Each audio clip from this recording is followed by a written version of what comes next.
ከኤርትራ ጋር ያለው ቅራኔ መነሻው የቀይ ባህር ጉዳይ አይደለም አሉ ጠቅላይ ሚኒስትር አብይ አህመድ።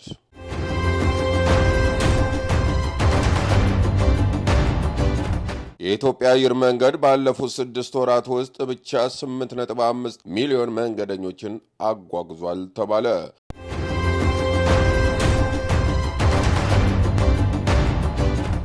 ቻይና የኤሌክትሪክ መኪና ስውር የበር እጀታዎችን አገደች። ይህንና ሌሎችም ዜናዎችን አካተናል። አብራችሁ እንድትቆዩ እንጋብዛለን።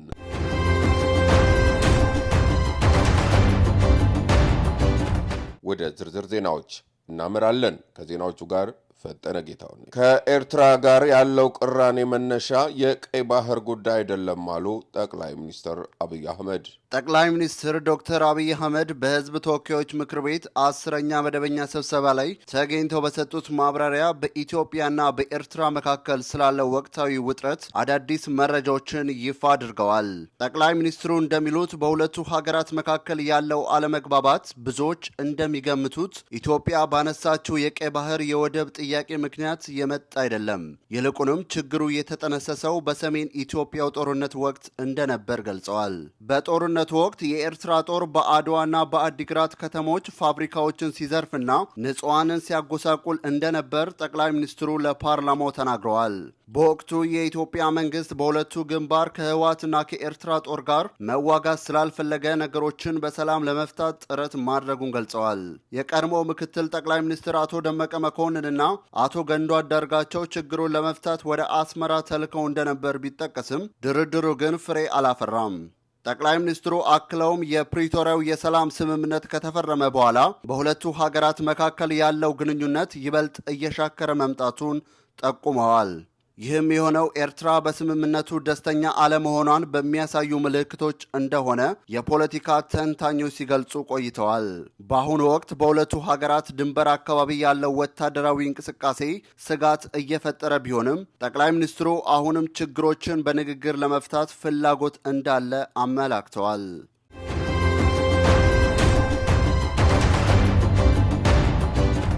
የኢትዮጵያ አየር መንገድ ባለፉት 6 ወራት ውስጥ ብቻ 8.5 ሚሊዮን መንገደኞችን አጓጉዟል። ጠቅላይ ሚኒስትር ዶክተር አብይ አህመድ በተለያዩ የኢኮኖሚ ዘርፎች የታዩ ለውጦችንና እድገቶችን በተመለከተ ከምክር ቤት ለቀረበላቸው ጥያቄዎች ማብራሪያ ሰጥተዋል። የመንገድና የትራንስፖርት ልማት በተመለከተ ጠቅላይ ሚኒስትሩ የሰጡት ምላሽ ባለፈው 6 ወራት 12000 ኪሎ ሜትር መንገድ ተሰርቷል ብለዋል። የአየር ትራንስፖርትን በተመለከተ ደግሞ የኢትዮጵያ አየር መንገድ በአሁኑ ወቅት 147 አውሮፕላኖች እንዳሉት ጠቁመው ከዚህ ቀደም 116 አውሮፕላኖች የነበሩ ሲሆን አሁን ላይ ግን 31 አውሮፕላኖች ተጨምረዋል ብለዋል። በዚህም አየር መንገዱ በ6 ወር ውስጥ ብቻ 8.5 ሚሊዮን መንገደኞችን ማጓጓዝ የተቻለ ሲሆን ይህም ካለፈው ዓመት ተመሳሳይ ወቅት ጋር ሲነጻጸር የ18 በመቶ ጭማሪ ያለው ብለዋል። የስራ ዕድል ፈጠራና የውጭ ንግድን በተመለከተ ባለፉት 6 ወራት 1.5 ሚሊዮን ለሚሆኑ ዜጎች የስራ ዕድል ተፈጥሯል። ከዚህም ውስጥ 150 ሺህ የሚሆኑት በውጭ ሀገር የስራ ስምሪት ያገኙ መሆናቸውን ገልጸው የውጭ ንግድን በተመለከተ በ6 ወራት ውስጥ 1.8 ቢሊዮን ዶላር ገቢ መገኘቱን ገልጸዋል። ይህም ካለፈው ዓመት ጋር ሲነጻጸር የ3 በመቶ ቅናሽ ያሳየ ነው። ምክንያቱ ደግሞ በዓለም አቀፍ ደረጃ የወርቅ ዋጋ በመቀነሱ እንደሆነ አብራርተዋል።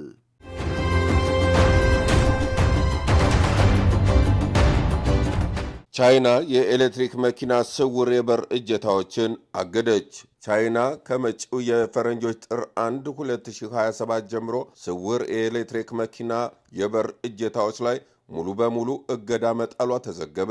በዚህም መሰረት ማንኛውም ተሽከርካሪ ከውስጥም ሆነ ከውጪ መካኒካል ወይም በእጅ የሚሰሩ መክፈቻዎች ሊኖሩት እንደሚገባ አዲሱ መመሪያ አስገድዷል። ይህ ውሳኔ በዋናነት ያነጣጠረው የአየር ፍሰትን ለመቀነስ ሲባል ለስላሳና ስውር የበር እጀታዎችን በመጠቀሙ የኤሌክትሪክ መኪናዎች ላይ ነው።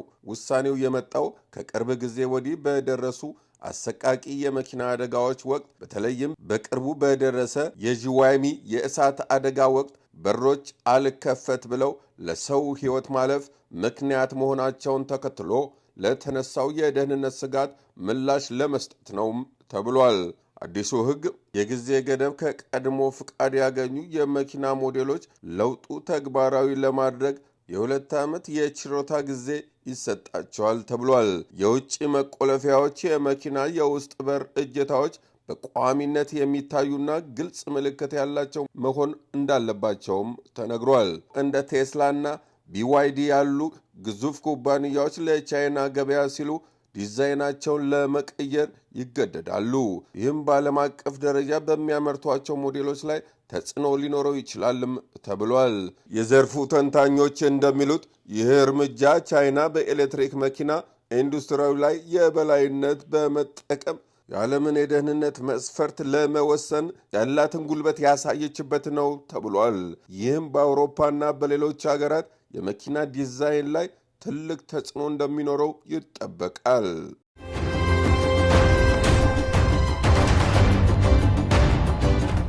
የተከበራችሁ የፈጠነ ሚዲያ ቤተሰቦቻችን በመከታተል ላይ የምትገኙት ከፈጠነ ሚዲያ የሚተላለፈውን የሰዓቱን ዜና ነው።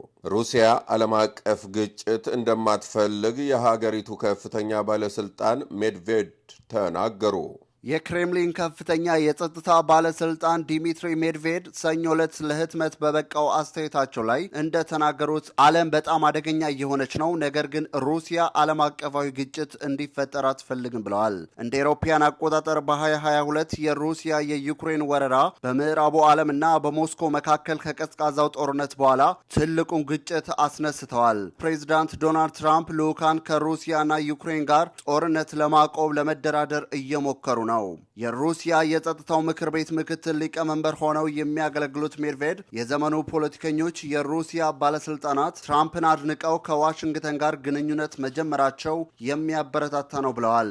ነገር ግን የጦርነቱ መባባስ ወደ ኒውክሌር ሊያመራ የሚችለውን አደጋ በተደጋጋሚ እኚሁ ባለስልጣን ሲያነሱ እንደነበር ይታወሳል። ሁኔታው በጣም አደገኛ ነው ሲሉ ሜድቬድ ለሮይተርስ፣ ታስ እና ለዋርጎንዝ የጦር ጦማሪ ከሞስኮ ውጭ ባለው መኖሪያ ቤታቸው በተደረገ ቃለ ምልልስ ላይ ተናግረዋል። የህመም ደረጃው ግን እየቀነሰ ይመስላል ብለዋል። እንደ አውሮፓውያን አቆጣጠር ከ2008 እስከ 2012 የሩሲያ ፕሬዝዳንት ሆነው ያገለገሉት ሜድቬድ ለዓለም አቀፍ ግጭት ፍላጎት የለንም፣ እብድ አይደለንም ብለዋል።